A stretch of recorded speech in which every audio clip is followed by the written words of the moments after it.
అందరూ స్థానికులే కాదు, నాకు తెలిసి బయట జిల్లాల నుంచి కూడా వచ్చే అవకాశం ఉన్నది.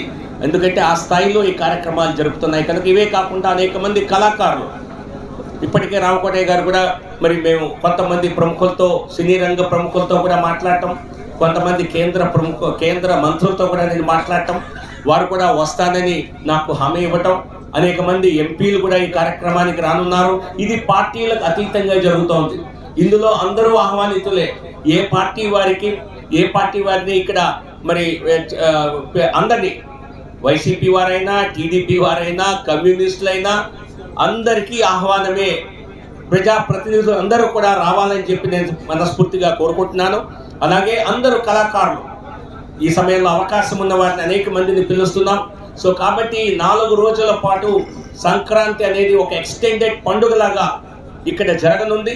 సో దయచేసి మరి ఈ సమాచారం మీడియా మిత్రుల ద్వారా రాష్ట్ర ప్రజలందరికీ తెలియాలని, ప్రత్యేకంగా విశాఖపట్నం, ఉత్తరాంధ్ర ప్రాంత ప్రజలందరూ కూడా పెద్ద ఎత్తున తరలి రావాలని, ఇది ఒక మంచి గుర్తుగా ఈ ప్రాంత ప్రజలకి అనేక సంవత్సరాల పాటు గుర్తుండిపోతుందన్న నమ్మకం నాకుంది. దీనిలో మరొక 2-3 హైలైట్స్ చెప్పాలి. సంక్రాంతి అంటే ముగ్గులు, సంక్రాంతి అంటే మహిళలు మరి రంగోలీలతో ముగ్గుల పోటీలు నిర్వహిస్తూ అత్యద్భుతంగా జరుపుకుంటారు.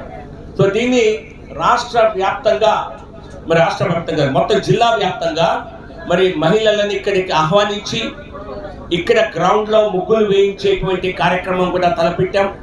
పెద్ద ఎత్తున మరి అత్యద్భుతంగా ముగ్గులు వేసిన వారికి పెద్ద ఎత్తున వారికి మరి బహుమతులు కూడా ఇవ్వాలి అని చెప్పి నిర్ణయించడం జరిగింది. అంతిమ నిర్ణయం త్వరలో తెలియజేస్తాం. కనీసం మొదటి బహుమతి 25,116 రూపాయలు ఉంటుంది.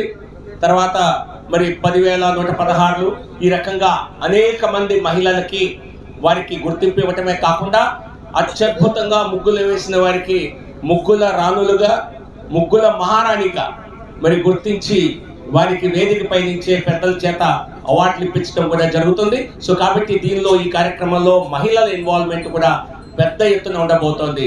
ఈ విషయాలన్నీ, ఇంకా దీనికి సంబంధించినటువంటి మరికొన్ని విషయాలు రానున్న 3-4 రోజుల్లో మీ అందరికీ తెలియజేయడం జరుగుతుంది. ఈ కార్యక్రమం గురించి ఏదైనా ప్రశ్నలు, వివరాలు అడిగి తెలుసుకుంటే మీడియా మిత్రులందరూ ఎవరైనా సరే ముందుగా అడగచ్చు.